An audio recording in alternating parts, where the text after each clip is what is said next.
your guides to a really great financial future. Tom and Don are talking real money. Another day, another opportunity, a chance to make money make more sense as we talk real money on the Talking Real Money podcast. I'm Don McDonald along with Tom Cocker on day 7. The cold is dissipating. Thanks for being a part of this. We're glad you're here, and we want to try and help you make more money. You can call us with your questions at 855-935-TALK, or you can send them in to us at talkingrealmoney.com, either verbally through a microphone. Ooh, hit the mic with a pencil. Not a real pencil, Apple Pencil. Or you can type them in, and we'll take a couple of those questions later in the podcast. Today, we want to talk about trust. Who do you trust? How do you know who to trust when it comes to investing, particularly? Who do you trust for financial advice?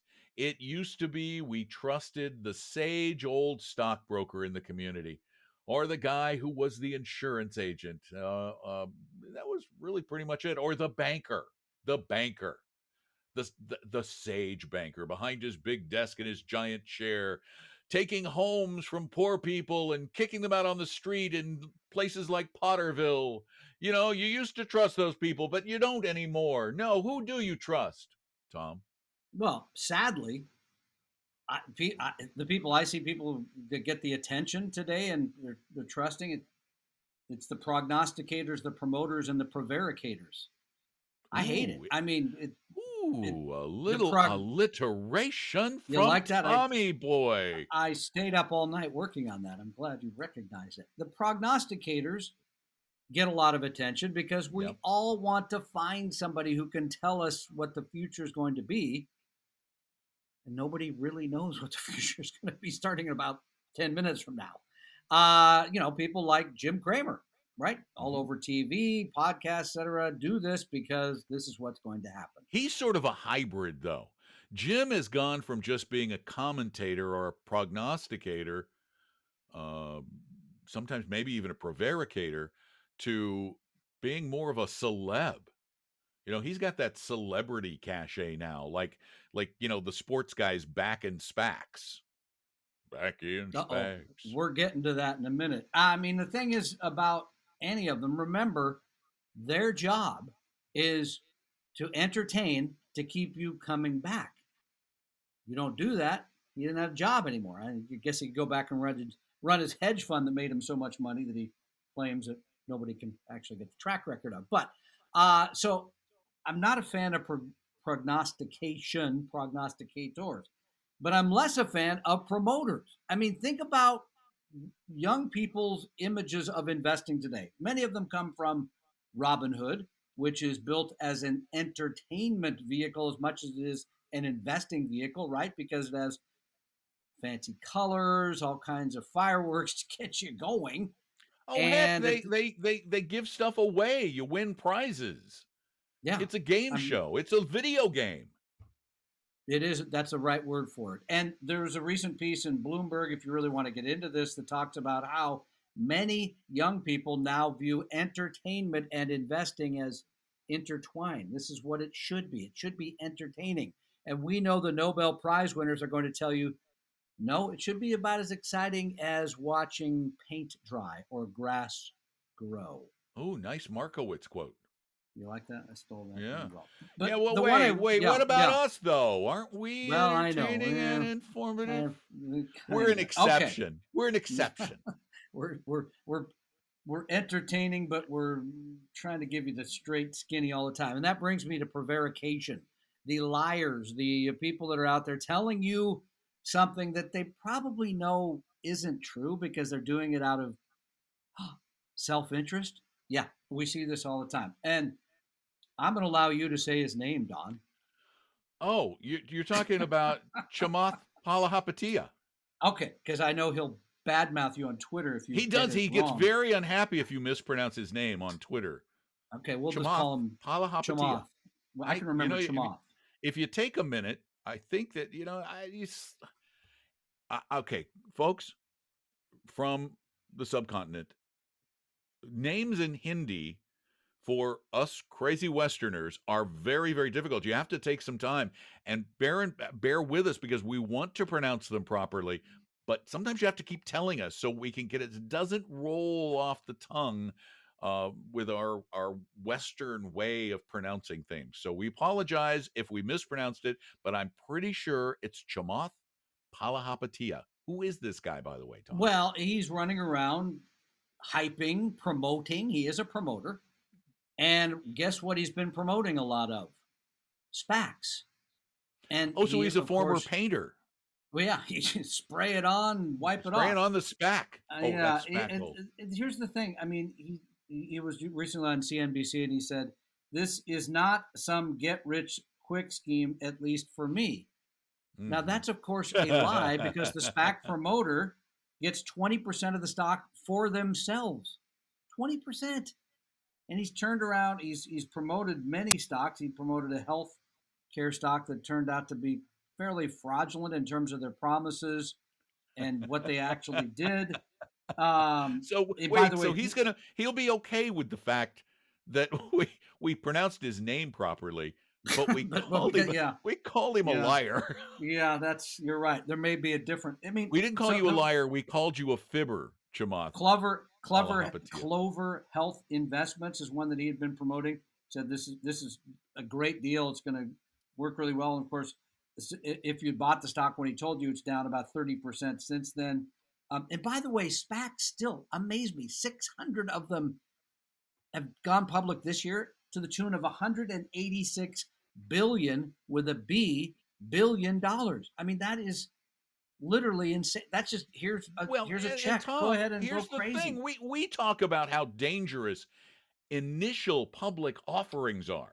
And an initial public offering is an existing company that very publicly and with massive disclosure takes their stock out to the general public to get them to price it, tell them what it's worth, and to buy the shares to capitalize the company, to help recover some of the money they spent building the company. That is highly risky. A SPAC then has to be multiple degrees of greater risk because when you buy a SPAC, you don't even know what you're getting.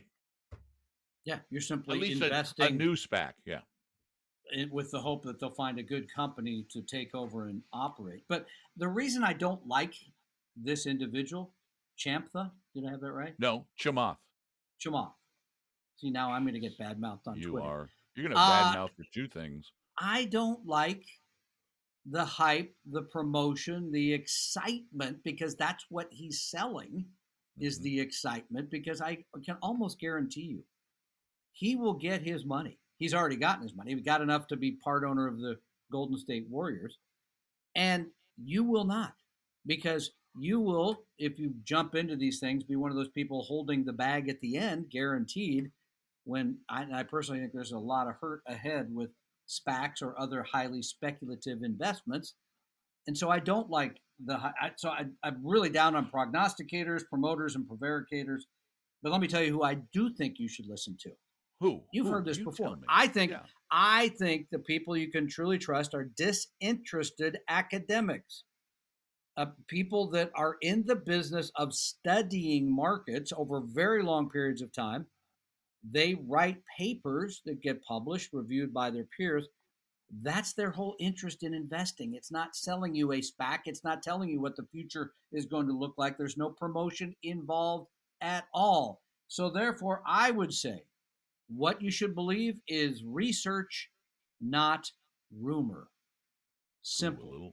A little tiny. And you gave me the rumor to give full credit. I had the research. Let me tell you the quick story of Clover Health, by the way, because it is a fascinating story.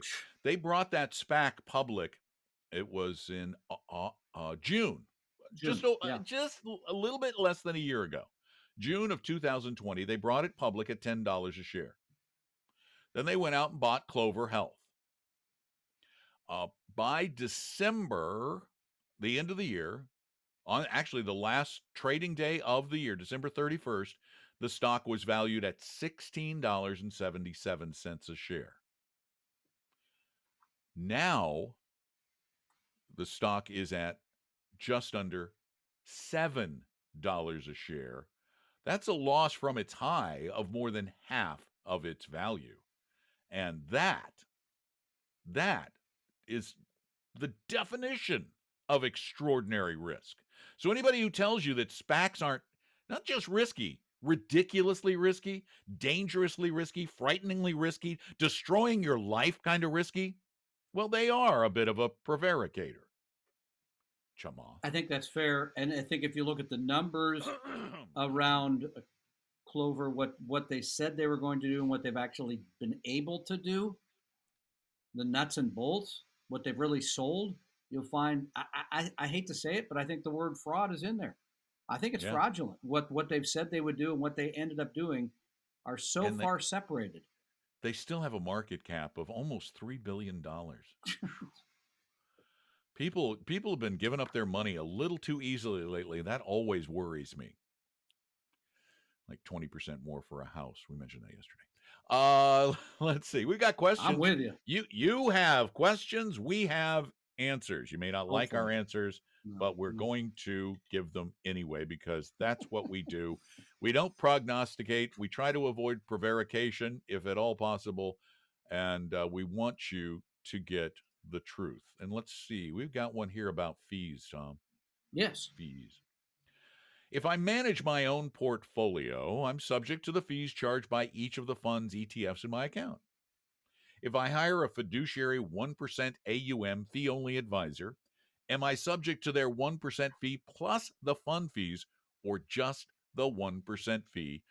Listen to your podcasts all the time. Thanks for providing education and entertainment. The answer is it is 1 plus the cost of the securities that advisor puts you in. Now, that said, the fees for funds, exchange traded funds, mutual funds have come down, continue to come down. Gosh. And I think we have an exchange traded fund portfolio where I think the expense ratio is like 0.11 or something. It's 0.1. It's very, very, very inexpensive. So it's worth paying attention to. I mean, the thing about hiring an advisor is it shouldn't just be about, will I make more money? Because if for the most part you will, I can almost guarantee that because you're probably not properly invested. But it should be more about doing all the work, building portfolios, rebalancing portfolios, tax loss harvesting, keeping you on the rails when the rails appear to be shaking loose, which we know is a big deal because we've seen it many, many times. And having a relationship with someone that you, and I'll use the T word, can trust when you can't always deal with this on your own as we get older. I have an advisor and I trust that person that they will take care of me. And then when I'm gone, my family. Well, and an interesting, if you have an iron will, a strong stomach, a good plan, and you're willing to do the work, you can manage your own portfolio and save that money. Sure. We see people do it all the time. We also see a lot of people who think they can and then fail a lot.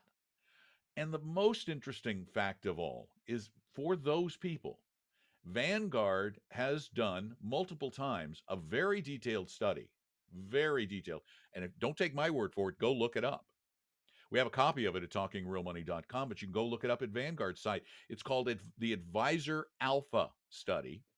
And in that, they found that having a fiduciary advisor can increase your return by about 3% per year just by getting you to do what needs to be done. This is not about having any special insight into the future.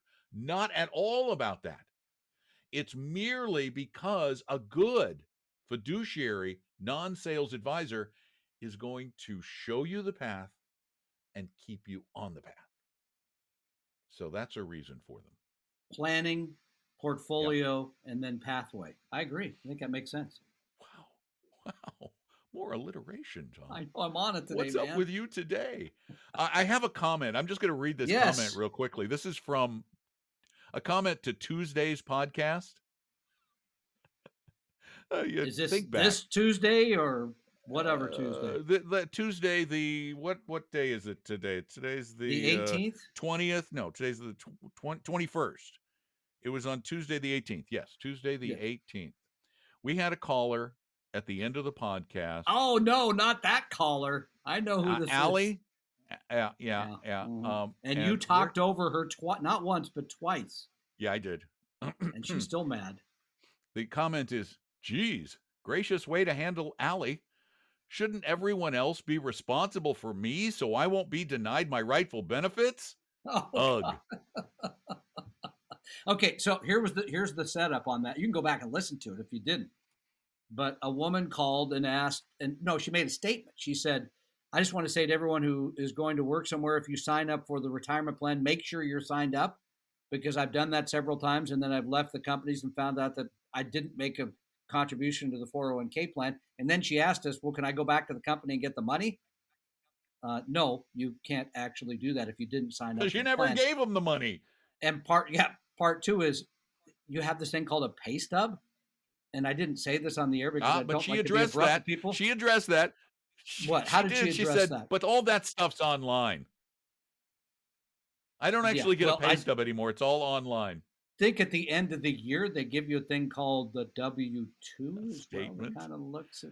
Anyway, yeah, that would have a deduction. The point of the matter was, so there is some aspect of personal responsibility here that comes into play. So I thought kind to her. You cut her off twice because, folks, it's a radio show. We're not going to let you go on for 15 minutes about whatever, and we were running out of time.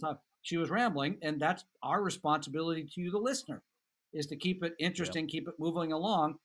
And twice she said, hey, I got to be allowed to finish my statement. I thought, well, you can go have your own show and finish your statement. This is our show. Sorry about that, but.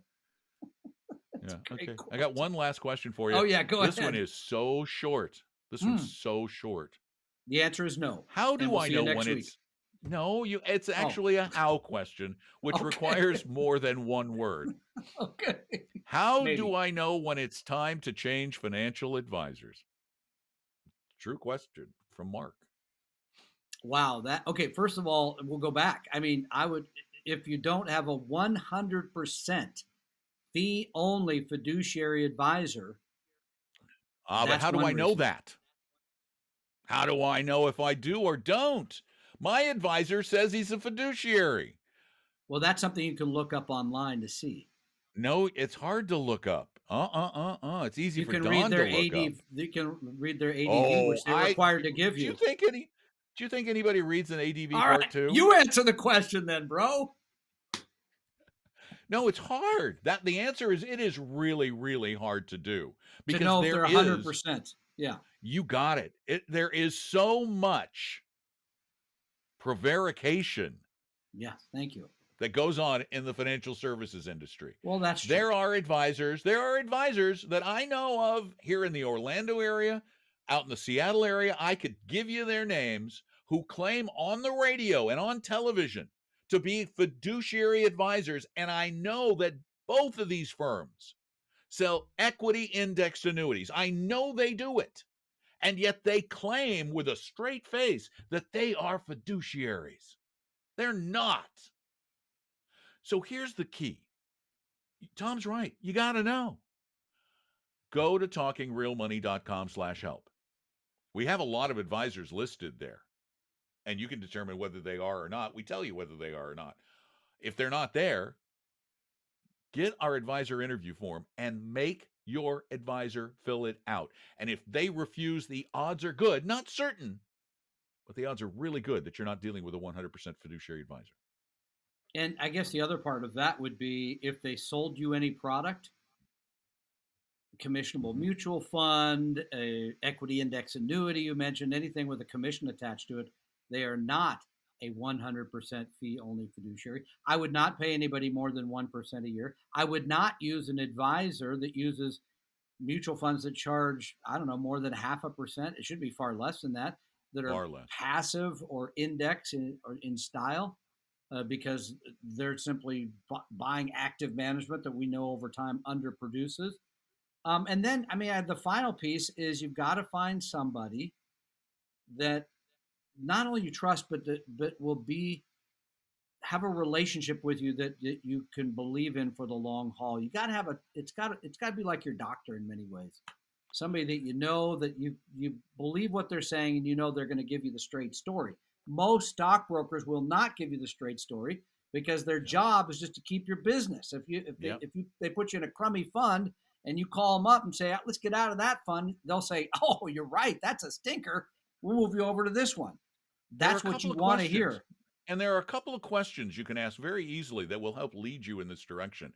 One of them is, do you receive commissions on any product you sell? The other is, how much? And the third is, are you always required by law to act in my best interests? And then finally, will you sign a document to that effect? I'd forgotten all about the document. We haven't used that much, so that's a great idea. A shares, B shares, and C shares, by the way. If there is a C, a B, or an A designation at the end of your mutual fund's name, go look it up on your statement. Those are commission products, every one of them. Every one of them. It's just that the B shares and the C shares are sales loads in drag, as Christopher Cox, former director of the SEC, called them many, many, many years ago. Like 20 years ago. Liar loads, they're called. Liar loads. We used to call them that in the business. We used to literally, when I was a broker, we were told to say to clients that, yeah, we have these new no load funds. Did you see that middle word there that I said? Front load funds? Yeah. They were no load funds. Kinds of sounds like no load. Kind of. Just don't put it in writing, we were told. Yeah. Thanks for being a part of the show. If you have questions, call them in at 855-935-TALK or send them in to talkingrealmoney.com or speak them in at talkingrealmoney.com. We are so glad you're listening. Oh, look, a cough snuck in before the end of the podcast. Dang it, lingering. We're glad you listen. We're glad you watch. We appreciate you being there. Tell a friend or two or 1,000. Write a review if you love what you hear. Don't write a review if you hate us. Like somebody who wrote a review for Paul's podcast. Oh, by the way, I didn't mention this to you. Somebody wrote a negative review for our podcast with Paul, that we were a bunch of idiots who didn't know anything about cryptocurrency. Oh. We'll do that in another show. Yeah. You think we don't know anything about cryptocurrency? We know a lot about cryptocurrency. We just don't like cryptocurrency, and we think those of you who do either don't know a lot about cryptocurrency or you're just delusional. There you go. Thanks for being there. I'm Don. That's Tom. We hang around. We talk real money. We hope you realize that the information provided on Talking Real Money is for educational and hopefully enjoyable purposes only. Providing personalized financial planning or investing advice takes time, so please consult with a really good fee-only fiduciary investment, tax, or legal advisor. We know a good one. Investing must always involve risk. In other words, you can and probably will lose money at times. Also, as much as you want it, no one can accurately and consistently predict the future. So past performance doesn't tell you a darn thing about what the future will bring. Unlike many other programs that say something similar, Talking Real Money is not trying to get you to buy or sell any financial products or securities. Instead, the program is provided as a public service by Vestry, a fee-only registered investment advisor. Thanks for listening, and please visit talkingrealmoney.com for more information and disclosures. Are we done now?